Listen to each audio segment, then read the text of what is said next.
bouleversée par le destin de son fils Cédric Jubilard, Nadine avait appelé 100% Radio en septembre dernier afin d'évoquer la disparition de sa belle-fille Delphine.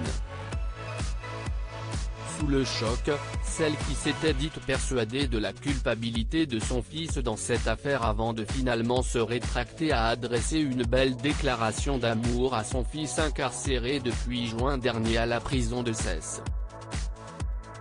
Ce que je voudrais dire à mon fils aujourd'hui, c'est que je l'aimais, que je suis sa maman, que je l'aimerai toujours et que je serai toujours là pour lui.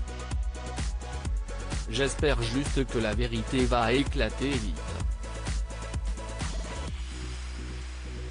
A-t-elle confié avec affection.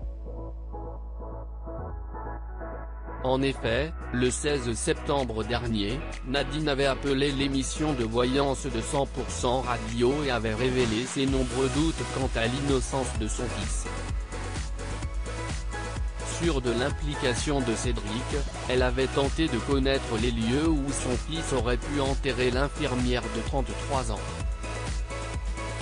J'aimerais savoir où est le corps de ma belle-fille pour qu'on puisse lui offrir une sépulture décente, avait-elle expliqué à l'équipe radio ainsi qu'à la voyante de l'émission.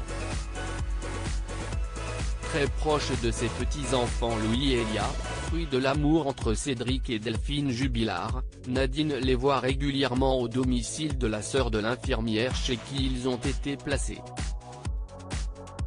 Récemment, elle s'est également emportée contre le père de Cédric qui aurait tenu, selon elle, des propos très déplacés.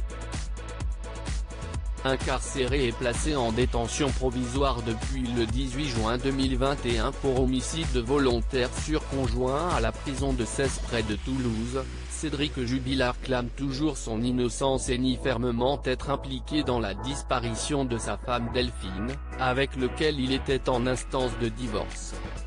Cédric Jubilard reste présumé innocent des faits qui lui sont reprochés jusqu'au jugement définitif de cette affaire.